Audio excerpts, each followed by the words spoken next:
Baik, Assalamualaikum warahmatullahi wabarakatuh. Sebelumnya, perkenalkan nama saya Esradin Wiratama, seorang mahasiswa teknik komputer angkatan 2023 dengan NIM 211201231414016. Saya akan mempresentasikan hasil dari tugas TMA yang kedua, yaitu yang berjudul Smart Greenhouse with IoT-Driven Roof Automation and Real-Time Plant Health Monitoring. Langsung saja, yang pertama itu ada deskripsi ringkas alatnya. Sistem ini adalah prototipe smart greenhouse yang dirancang untuk mengotomatisasi perlindungan tanaman dan irigasi secara real-time. Alat ini menggunakan microcontroller Arduino Uno R4 Wi-Fi untuk memantau parameter lingkungan seperti hujan, kelembapan tanah, suhu, dan kelembapan udara. Berikut merupakan gambar alatnya ketika sudah jadi. Alatnya itu berbentuknya seperti rumah yang di dalamnya ada tanamannya. Kemudian ini ada gambar tampilan OLED-nya. Nah, langsung ke fitur utama sistemnya meliputi yang pertama ada atap otomatis menggunakan motor servo untuk menutup atap saat hujan terdeteksi guna melindungi tanaman dari kelebihan air. Selanjutnya ada irigasi otomatis mengaktifkan pompa air melalui relay jika kelembapan tanah berada di bawah ambang batas optimal. Yang ketiga, monitoring IoT. Data sensor dikirim ke cloud, yaitu Blink, dan notifikasi dikirim melalui Telegram untuk pemantauan jarak jauh. Kemudian yang kedua, komponen yang digunakan. Berdasarkan sistem yang dikembangkan, berikut adalah komponen utamanya. Yang pertama, ada microcontroller, yaitu Arduino Uno R4 Wi-Fi, yaitu memiliki modul Wi-Fi internal. Yang kedua ada sensor analog. Sensor analognya di sini ada capacitive soil moisture sensor atau kelembapan tanah. Yang kedua ada sensor raindrop sensor, itu pendeteksi hujan. Yang ketiga ada water level sensor, yaitu level air cadangan. Kemudian yang ketiga ada peripheral digital, di sini menggunakan relay modul sebagai output untuk mengontrol pompa air. Yang kedua ada servo motor, itu sebagai output untuk penggerak atap. Kemudian yang empat, device antarmuka serial sinkron I2C. Yang pertama itu memakai OLED display 0,96 menampilkan data sensor di lokasi. Yang kedua ada sensor BME280. Ini modifikasi untuk membaca suhu dan kelembapan dengan protokol I2C.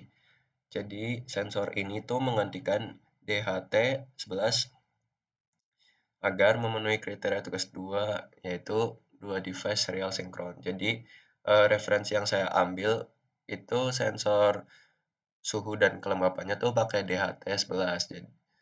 Jadi untuk memenuhi tugasnya saya mengganti dengan sensor BME280.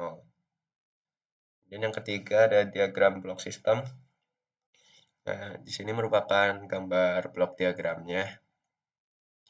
Antarmuka antara microcontroller dan komponen disusun sebagai berikut. Yang pertama itu input atau sensor, yaitu rain sensor analog, soil moisture analog, water level analog, dan BME280 itu I2C. Dan prosesnya Arduino Uno R4 Wi-Fi sebagai unit pemproses pusat dan pengelola koneksi Wi-Fi. Outputnya atau aktuator dan display menggunakan OLED display I2C, servo motor digital atau PWM, kemudian relay dan water pump digital. Konektivitasnya menggunakan Cloud Blink dan Telegram bot via Wi-Fi. Kemudian yang keempat ada skematik rangkaian. Di sini merupakan skematik rangkaiannya. Dengan koneksi pin utamanya itu sensor kelembapan tanah itu di pin A0, sensor hujan di pin A1, sensor level air di pin A2, servo motor di pin D6, relay pompa di pin D7, dan bus I2C terhubung paralel ke OLED display dan sensor BME 280. Dan yang kelima ada algoritma programnya dan kode ringkas. Algoritma sistem mengikuti logika kontrol tertutup. Di sini merupakan kodenya dari bermula dari start hingga ke goto step 3. Kemudian yang keenam, operasi fungsional sistem. Sistem bekerja secara otomatis berdasarkan input sensor. Yang pertama itu ada manajemen atap. Jadi saat sensor hujan mendeteksi tetesan air atau suhu udara terlalu panas, itu melebihi 29 derajat Celcius, Arduino memerintahkan servo untuk menutup atap. Jika kondisi normal, atap terbuka untuk sirkulasi udara. Dan yang kedua ada manajemen irigasi.